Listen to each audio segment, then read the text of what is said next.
Mbappé, Mbappé, Mbappé, Mbappé. L'équipe, j'espère que vous allez bien aujourd'hui. Cette équipe est une machine. Cette équipe est un rouleau compresseur. Quelle démonstration, que dire à part s'asseoir. Mercredi, le PSG ne faisait qu'une bouchée du Real Madrid en étant au-dessus dans tous les compartiments du jeu. De quoi confirmer le statut de meilleure équipe du monde. On a l'impression qu'à un tel niveau, rien peut leur arriver. J'ai notamment l'image du mouvement collectif sur le troisième but où Donnarumma envoie le ballon à Hakimi qui lance une longue course dans son couloir. 2-1-2, le premier avec Doué, le second avec Dembélé, puis un centre à rater vers Fabian Ruiz qui conclut ensuite l'action. Magnifique. Et pour couronner le tout, Gonzalo Ramos rendait hommage à Diogo Jota après avoir enfoncé le clou.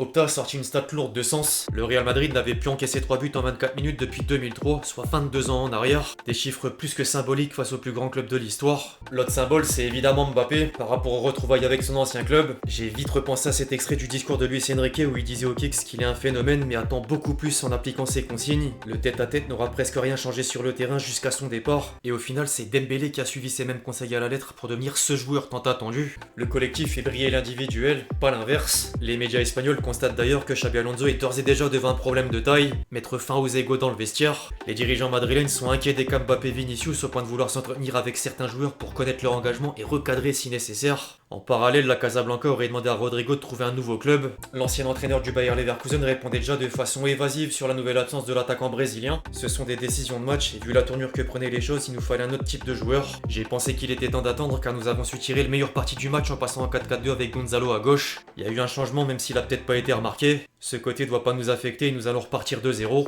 Au-delà des soucis internes, un mot tout de même pour Modric, le Ballon d'Or 2018 qui vient de terminer son aventure au Real Madrid par une défaite face au PSG. Pareil au passage pour Thomas Müller précédemment sous le maillot du Bayern. Maintenant le champion d'Europe fera face à Chelsea en finale de Coupe du Monde des clubs, envie de faire un quintuplé de trophées historiques. Trophée des champions, Ligue 1, Coupe de France, Ligue des champions, l'espoir d'un mondial des clubs et la Super Coupe d'Europe peut-être ensuite, jusqu'à 6 titres en l'espace d'un an.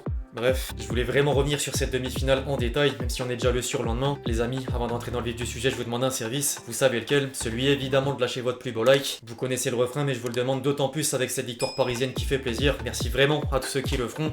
Vous êtes les boss. Paris fait désormais l'unanimité au sein de la presse française comme étrangère. Auteur d'une première mi-temps de haut vol, le PSG a donné le tournis au Real Madrid et c'était un régal pour reprendre l'équipe. Le Parisien parle quant à lui d'une finale de plus avant d'écrire dans le texte que la bande Mbappé pouvait rien faire devant des Parisiens galactiques, ancien surnom des stars du club merengue au début des années 2000. En parlant de Mbappé, du côté de l'Espagne, le Kicks prend une grosse part de critique chez les quotidiens madrilènes. Certains commentaires de journalistes espagnols vont même assez loin dans les termes. Je cite, Dembélé mort comme jamais alors qu'au Barça c'était un lampadaire. Montre la vidéo à Vini et Mbappé pour qu'ils apprennent. Le PSG était une meute de loup affamée alors que le duo d'attaque du Real regardait avec recueillement les Français avancer sans opposition jusqu'à la zone de Courtois. Le football d'aujourd'hui, quelle que soit la qualité technique, c'est mordre. Ça n'a pas été son grand soir et ça n'a jamais été proche de l'être. Il a débarqué aux États-Unis avec l'intention d'entrer dans la course au Ballon d'Or. Personne ne parle de lui dans ce débat. Il va devoir changer d'attitude ou partir. Luis Enrique lui prouve qui avait raison. Il a créé une machine de football parfaite. En parallèle, les confrères catalans enfoncent d'autant plus le rival historique en évoquant une humiliation mondiale, en même temps d'envoyer des compliments aux champions d'Europe jusqu'au sujet du Ballon d'Or. S'il subsistait encore des doutes, Dembélé a tout effacé en 10 minutes, il est désormais l'unique favori pour le Ballon d'Or. Par contre, la meilleure des éloges vient sans doute de l'Italie et en particulier de la Gazzetta dello Sport. Il n'y a plus de parole pour cette équipe, immense, dévastatrice, spectaculaire, injouable. Seul le Barça de Guardiola et Luis Enrique jouent un football aussi beau et fluide, mathématique et art en même temps. Tout le monde doit s'incliner, le PSG est musical dans ses mouvements, son football simple mais impossible à lire. C'est des phrases reprises dans les pages intérieures. Quand le PSG gagne cette saison, c'est d'abord la réussite d'un collectif, mais impossible de ne pas mentionner quelques individualités. Auteur d'un doublé, Fabian Ruiz a logiquement fini homme du match en ayant également joué le rôle de l'ombre, entre projection, disponibilité constante et course de compensation. Ensuite, que dire de Dembélé? Titularisé pour la première fois dans cette compétition, l'attaquant parisien s'est retrouvé dans tous les bons coups jusqu'à marquer le but du break au bout de 9 minutes et sans jamais lâcher le pressing. Derrière, je voulais récompenser le remplaçant de Pacho suspendu, Beraldo, qui aura parfaitement assuré l'intérim en défense aux côtés de Marquinhos, en plus d'avoir une très bonne qualité de relance. Bien sûr, j'aurais pu citer Hakimi, Nuno Mendes ou encore Vitinha. Par contre, aucun doute dans le bas de la liste. Les 2 premiers buts concédés par le Real Madrid viennent d'erreurs défensives, dont la première de Raúl Asensio en ratant un contrôle dans sa propre surface. La seconde revenait quant à elle à Rüdiger, l'international allemand qui s'est complètement emmêlé les pinceaux avant de perdre le ballon en position de dernier défenseur. Après, je pourrais taper sur le reste de l'équipe au complet, mais je vais citer Mbappé en guise de symbole. Le Kicks n'a cadré qu'un seul tir tout au long du match, et difficile de comprendre certains positionnements par moment ou le manque d'implication défensive. Il y a sans doute des mentalités à changer pour la saison prochaine.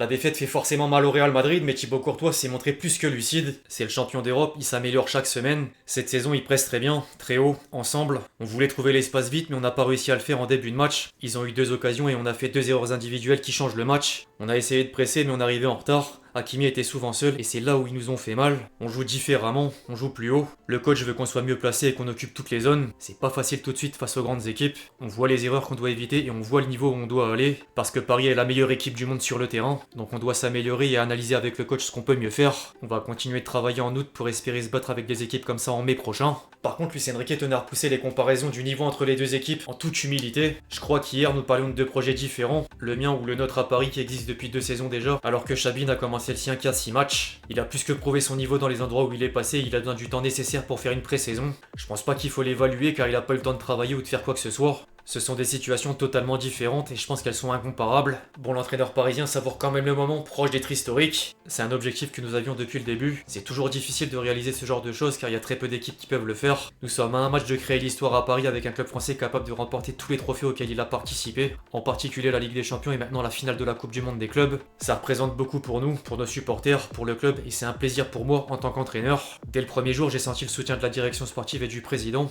pas seulement lorsque nous avons parlé de la construction de l'équipe, mais aussi sur nos objectifs. En parallèle, il était amené à juger certaines individualités, à commencer par Hakimi et Nuno Mendes. Je pense qu'ils sont sans aucun doute les 2 meilleurs latéraux du monde. Chacun a un rôle différent dans notre équipe, mais tout le monde doit attaquer et tout le monde doit défendre. Pas seulement les latéraux, tout le monde. Je pense que c'est quelque chose qui représente très bien notre club, le Paris Saint-Germain. L'idée est de travailler ensemble en attaque et en défense. Comme je suis dans un club qui a beaucoup de moyens financiers, nous pouvons recruter de très bons joueurs et ces joueurs sont toujours là pour l'équipe, ce qui est la clé du PSG ces 2 dernières saisons. Et à partir de là, Hakimi est libre. Hakimi n'est pas un latéral. Quand on a le ballon, Hakimi peut être un avant-centre, un ailier, un joueur entre les lignes, un milieu de terrain, un pivot. Quand on n'a pas le ballon, c'est un latéral qui presse haut, mais il a aussi un travail défensif. Nounou a beaucoup de qualités offensives, mais il n'y a pas assez d'espace pour tout le monde. Nous devons donc l'équilibrer en début de match en le plaçant dans une position plus basse, mais avec la qualité technique et physique qu'il possède, nous aimons la mobilité, il faut occuper l'espace. En ce sens, je pense que l'équipe se nourrit très bien de la qualité et des vertus de tous les joueurs, en particulier de nos latéraux. Tout au long du match, on les voit tous les 2 tirer dans la surface adverse ou tous les 2 défendre dans notre propre surface. J'aime cette idée de football complet et je pense que notre équipe représente très bien ce concept. Derrière, pas de surprise, mais Luis Enrique a confirmé son ballon d'or. Sur la situation du ballon d'or, les joueurs qui peuvent le gagner doivent remplir des conditions sine qua non. Ils doivent non seulement marquer des buts et faire des passes décisives, mais aussi faire gagner des trophées à leur équipe. En ce moment, je pense que le joueur qui a fait tout ça est Ousmane Dembélé, avec beaucoup de différences avec les autres joueurs. C'est mon opinion. Au passage, les supporters parisiens ont encore poussé la propagande depuis les tribunes du stade.